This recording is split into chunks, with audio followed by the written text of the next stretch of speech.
Yeah. 7:30 p.m. August 29th. So yeah, that's why I say I see both sides of every issue, yo. And smoke in the middle of the wheel, yo. And I don't mind, I'll be Crystal Storms or literary lightning rod to bring and raise awareness to all of these issues that are tearing apart and affecting our children, the kids. I know I was one of them, yo. And there were plenty of them in my family and plenty predators in my family too. And that's why I want to let y'all know, yo, the things y'all doing and it's tearing apart the educational system. There's some dreams to our kids, yo.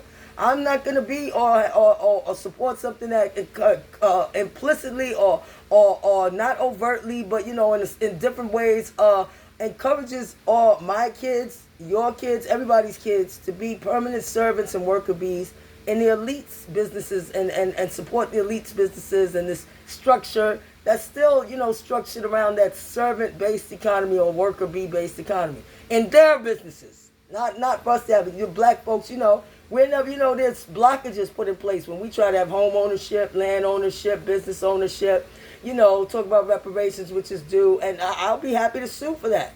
I'll be quite litigious if need be, because you see, there's been so many things and misconceptions put into place, talking about things like ebonics and black people. They can't learn the proper. That's the way they need to speak. That's their language. And no, it's not. That's for folks who in the black community, my own black people. I gotta blow them up. Didn't want to study or read, including my family. There were some, but not a lot. My family valued education. Some didn't. Whatever, and so it reflects in their actual accomplishments. You know what I'm saying? Their professional careers, and reflects in what kind of income they're able to generate, or what they're able to put on their resume, or things like that for a business career. And then they want to make excuses for that. When if you don't know business language, how can you ever be a business owner if you don't know about things like being financially literate or basically literate or business language literate or anything about tax code and things like, and while they're cutting down the budgets for education and taking away all kinds of educational programs to accommodate these migrants coming from countries where they don't value education. They're not coming here for that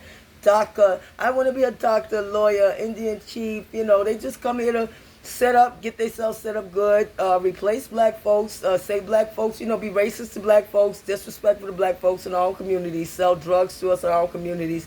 And even now I've come to the point where they'll attack you if you try to protest against us, but they want us to keep paying for it and call it immigration. How do you figure that? That's an invasion. You want us to keep paying for something that legally, that if we say, we don't think we can afford this, you want to come and attack us and take us to court and try to force us to keep paying for it. They always want to talk about the rights, human rights, and they never talk about, we have a right to pay for ourselves too. And Americans don't have a right to be forced to pay for us, and we're taking advantage of a loophole in their legal system, taking advantages of loopholes. I don't know. I come from a family full of con artists and criminals. Hi, family. Don't run. Not all of y'all are. Not Khalid. Not Diana, not Brianna, not Malika. Malika, watch your mouth. You like to talk slick, Malika. Be careful. Okay, I know about you and everything. Anyway, I love you, Malika. But not y'all. But anyway, everybody else, I got questions for everybody. And I want to apologize to all of y'all. If I did anything wrong to y'all, I want to apologize, because I have some questions I want to talk to y'all about. And I want to see you run from questions. Nice convo, chat. Family. Then after that, I want to go all across the world, the country at least, not the world, the country, chatting with anybody who wants to, come at me with some low IQ, descendant of the slave breeding program mentality that me, as a descendant of the slaves, I'm responsible to pay for foreign citizens' humanitarian crisis that is in their countries, because they brought it here broke and decided Americans need to pay for it, including my black ass and my children who are descendants of the slaves, who were never properly compensated in any way for all of the free labor and the vicious attacks and the assaults and how all of these black middle class communities were terrorized, where the land was taken back. Look what happened to the black farmers. Look what happened to black business owners, land owners, homeowners, home ownership. They're not comfortable with that. They're only comfortable with black folks being in a position of being a servant or a worker bee as they see fit, not being paid full equal pay, and definitely not reparations. But the humanitarian crisis that the Caucasians with their tragic intergenerational behavior pattern that they like to call culture of conquest.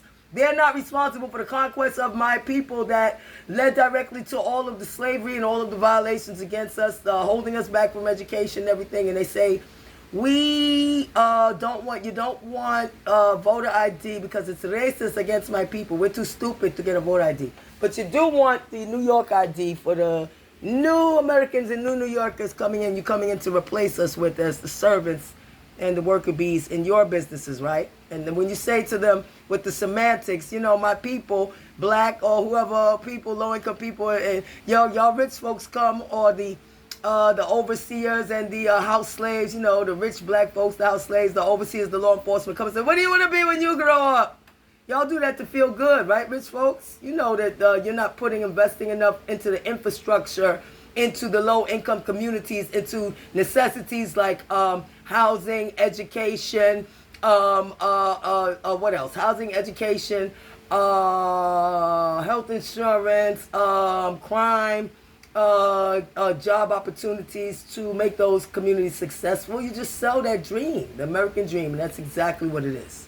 And in fact, from where I'm living down here, none of y'all can speak for me as a black person. Even the black rich folks, be careful. Don't nobody speak for me. Nobody in my family, nobody. I speak for me. Come speak to me. And don't speak to me on the internet either. Because if you got anything to say about me and how I operate, well, then you need to look at them videos and come see me face to face so you can't run. Don't run from a convo. Got questions for all of y'all. With all this low IQ setting everybody up to be failures. How you want everybody to be all you could be with the shit you tell the kids, but you're taking money out the educational system. You're taking away vital educational programs, money from all of that, and handing it to migrants who do not value education. You just want them to come and be your workers and your servants for, half the price of a black person. Black people, we were getting too smart. Y'all want to stupid, the happy nigga, right? Happy getting 50% or, with segregation or whatever. Always systems set in place to hold us back while welcoming everybody else on an equal footing. No, not this time. We'll be going to court, folks, and I'm going for the Americans too because y'all are running game on them too. With that, you're racist bullshit to everybody. No, they're not all racist. Some of them helped set us free, while none of y'all foreigners did any of that, including the Africans. So miss me with the bullshit. See y'all in court. I'll be there. Y'all gonna be there? Bye.